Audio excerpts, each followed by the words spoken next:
Members of the media, we're joined now by West Virginia football coach Neal Brown. Coach Brown will start us off with an opening statement. Okay. Thank you all for being on here. Good day working in the stadium. Really our probably last game-like run other than snaps for the spring game. But I thought it was good. We went ones, twos, and threes. Everybody got reps. Had a few guys out, either sick or minor injuries. Sean Mahone, Jackie Matthews, Sean Ryan, Charles Finley, and then Jai. Those were the guys that were out. And then I thought, just speaking, kind of going in order here, special teams, we've been getting a lot of really good work out within these 11 practices we've had so far. You're going to see this. We're gonna have the finale in the spring game, but we split our guys outside the O-line and D-line into four teams, and we've got 4 captains. We did a draft, and we've been scoring it, and we'll have the finale competition during the spring game on Saturday. But those guys have really competed, and it's been everybody from our leaders, Letty Brown on offense, Josh Chandler on defense, to the guys that are trying to figure out how to get on the field. So been impressed. We had one of those. Y'all saw that today. Everybody that was here, we did a little 3-on-3 kickoff return competition. So pleased with the work we're getting in, and really a high level of buy-in right now, staff and players on special teams. I thought the defense did a nice job in the red zone today. That's what stuck out, especially with the ones had a goal line stand. The first drive, I think that y'all were still here for. They, several plays, but made the one offense kick a field goal. So pleased with our first group. Defensively, I like where we're at. We've got to have some depth though, and I think you all know that we've got to create some depth either by developing the guys we have or going to get some other ones. And so, offensively, all 3 teams, no turnovers today. That was put the ball on the ground a couple times on Thursday night, so that was good. I thought the first group, I thought Dagy was sharp. We got Letty some touches. We thudded with that group. We didn't tackle to the ground, but I thought Letty did some nice things in the passing game specifically. I thought Sam James had a couple nice plays. Winston Wright continues to show up and do well. And I think our first group of offensive line and the tight ends there, I think they've improved running the football. The twos, we let Garrett Green go without a yellow jersey. He was live all day today. He had some big runs, which was a positive. Was able to come up with some broken plays, made some plays down the field. One big pass on a scramble, and I thought Reese Smith had a nice day. Had 2 touchdowns and really had a good day with the twos. Tony Mathis continues to do well. And then really the last thing is we kicked the ball well today, which is something that we've got to do a better job on field goals. And I thought Casey Legg and Danny King and Tyler Sumter, all 3 of them kicked the ball well. So with that, I'll take questions. First question comes from Greg Hunter. So, Neal, I know there are infinite ways of conducting scrimmages, scripted things, whatever, all sorts of – what is it that you try to do and what is it you try to accomplish in scrimmage? Yeah, so we go into the spring, Greg, with all the situations we want to work. We have a number, of live reps. When I say live, it could be tackle or thud. We want to have it officiated because I think that's important. So we go in with a certain number of reps we want to get in each situation, and then we'll always adjust as you go. Like if one side of the ball, either offense or defense, needs more work in a certain situation, then we'll do that. But that's kind of how we handle these scrimmage situations. Next question comes from Keenan Cummings. Hey, Neal, I know you mentioned obviously you're letting Garrett go live. Is that something you've done a lot in the past? And really, is it just to kind of let him go out there and run around and see what he can do in that aspect as well? Yeah, we've done it. We've done it in the past with dual threat guys. I don't like to do it all the time, but I think it's important. We told him going into the spring that we'd do it one time, and I thought today was a good day to do it.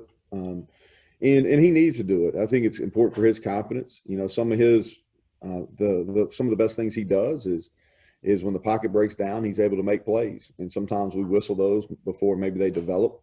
Also, it's important for the 2 D linemen and linebackers because they got to learn how to tackle and how to make plays in the pocket. And so He did, and I was pleased. I was pleased with him. I've been pleased with him this spring. I think he's growing, he's maturing, and he had a good day today. I think he was probably the leading rusher on the twos, and I think he had 3 touchdown passes. Cody Nesper. Hey, Neal. Just wondering, now that you're a number of practices in, what you think of AJ and Shadon and how they're doing. Yeah, and I think Cody, obviously we haven't gone through any games yet, but really pleased with what both those guys have brought on the field. Good camaraderie, defensive staff wise. I think that's always important. The chemistry in that room is really good. They care about their players, which is utmost importance to me. I think they're really good teachers, and they brought some good schematic ideas to us. And so I think both of them, and they both, as we go through, are going to make a difference in recruiting as well. So very pleased with those two hires so far. Kevin Kinder. Coach, you've talked in the spring about individual development and those skill things being the most important thing you're trying to do. So when spring is over, what's the next step in that process? Reviewing what you laid out for those players, assessing their progress, next steps? How does that work?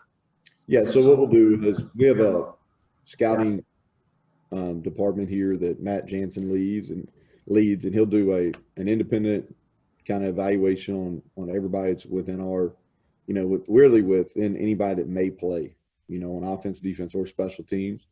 And then our coaches will do position evaluations, and then we'll sit down with every player, the position coach, myself, and we'll give them feedback. I think feedback's really, really important. Everybody craves it, regardless of whether it's player or employee, boss, whatever. Everybody craves feedback, so we'll give them feedback. We'll finish up. We got some work to do, in the classroom after the spring game. We'll have some time off in May, and then we'll come back around Memorial Day and get the summer started. Mike Kazaza. Hey, Neal, how are you? Good, Mike. How are you? I'm well, thank you. You're a group of players who were, freshmen last year or junior college transfers even, who were on campus for the 2 spring practices, and then everything ends. When you observe them now, are they almost like freshmen again? Because this is still new. Do you see any sort of distinction between them and the 8 true freshmen who are on campus now? Because it's very different than the regular season. I'm wondering if it's a benefit added for them having been through a season and then kind of going back to a spring. Yeah, it's definitely, a lot of those guys were part of our developmental program, and we're able to scrimmage every Monday night, even though maybe some of them didn't get as many reps in the game. But I think junior college kids always make big time improvement when they hit their first full spring, or second if they're early grads. I just see it over and over and over again. Jackie Matthews, he was sick and he was out today, but he's a guy that this is it. Even though he got here last January, man, it's really started to click, and he's had a very positive second spring. And we see that, we recruited a lot of junior college kids at Troy, and we would always see that. It would always be a big difference after they'd been on campus and they learned the system, everything, because it's different. Speed of the game's different, usually different parts of the country. So, I think some of our, like Jordan White is a kid that was part of our developmental program. He's had a really good spring. He's got a chance to win a starting job. He's put himself in a great position. I think about Sam Brown's had really 2 solid days in a row after going through the fall. And so those are some guys that right off the top of my head, but I think they are. So the guys that had the fall, even though they didn't get this last spring, they are further ahead than the guys that are really high school seniors at this point. Greg Hunter. Neal, a question about a few different individuals and just where their progress is. Start with Taj Alston, obviously battled a lot of injuries. So where is he? It looks like he's running with the first unit a lot. And then 2 other walk-ons in terms of Nick Malone and Grayson Malisevich in where they are. So you can start with either of those. But So Taj, this is a big spring for him. Got to play there at the end of the fall, some ups and downs. It's been a long time since he's consistently been able to play. And so these reps are very, very valuable for him. And we need him to be a force. He's gotten bigger, he's gotten stronger. And he's had a solid spring. He's excited. He has great energy every day. And, when something's taken away from you for as long as it was taken away from him, I think he has a different outlook. Nick Malone, really pleased with his progress. He's ran with the twos. He's gotten his weight up, to a little bit over 300 pounds. He's much stronger. He can play every position up front outside of center, and he may be able to do that. We just haven't worked him there, but he knows left guard, left tackle, right tackle. His communication has really been a benefit with that second group. And I'm very pleased with his progress. Grayson has gotten a lot stronger. Without a doubt, one of our hardest workers and most disciplined players we have on our team. Like to see Grayson he's got to make some plays at receiver in live situations. Now where I think he's grown and he's ready to make a huge contribution is on special teams, and not just holding it in multiple areas on special teams. Back to Cody Nesper. Neal, I just wanted to ask about Zach Frazier. Is he getting all his work at center now, or are you still moving him around? And then just how's he look so far?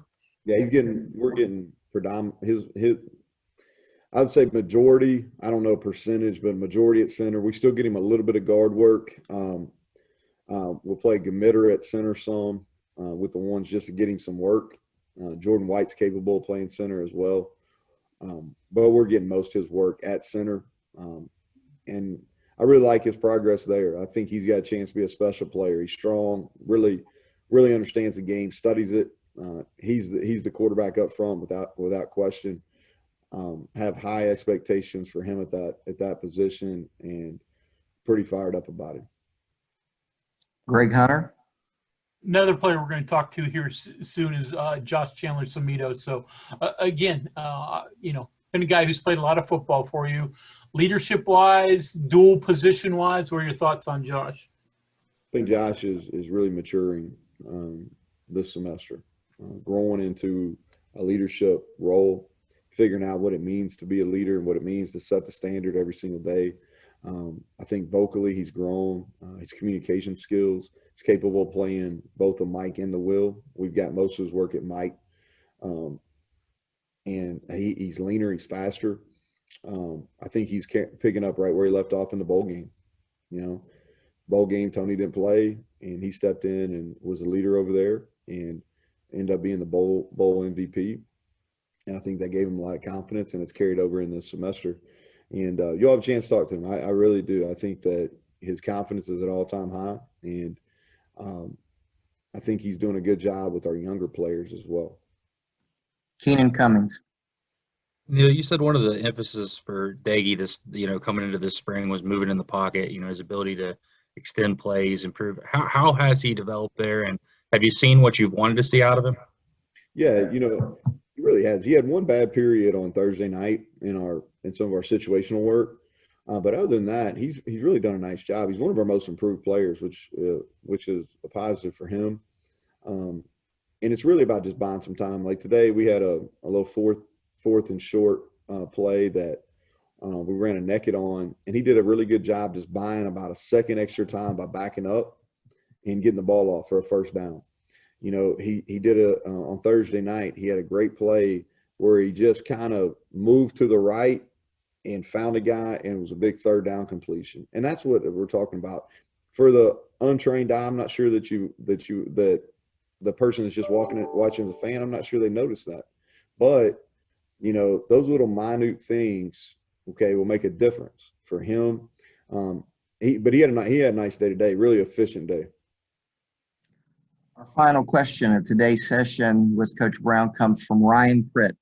Hey, Neal, I just wanted to ask about your wideouts for a second, because you've mentioned quite a few of them, and you got a whole bunch of them that have made plays on Saturdays for you before. So, just kind of how intense is the competition between those guys? Is that kind of ultimately what you like to see out of positions? And does the fact that you have so many of those guys who are experienced kind of even raise your expectations of them a little bit further up? I've been careful not to, this spring kind of taking a wait and see approach is, I think I've talked about it maybe a couple of weeks ago on a Saturday, is I think some of those guys had to play before they were ready, and not totally fair to them. But when they were freshmen, that was really kind of what we had. and we played the guys that were our best, and they probably were pressed into duty and had to be dependent on a little earlier. And sometimes when you do that, it hurts your confidence. Okay. And I think we've had some where that have dealt with some confidence issues. I think Jared has done a really good job managing that room. They played better down the stretch last year, and there is a lot of competition in our receiver room. And I think when you have competition, it brings out the best of all those guys, and it raises the expectation, and it raises the standards, and that's happening, and we've had guys like Isaiah Esdale's been extremely consistent all spring. Bryce Wheaton had a couple of nice down the field catches today.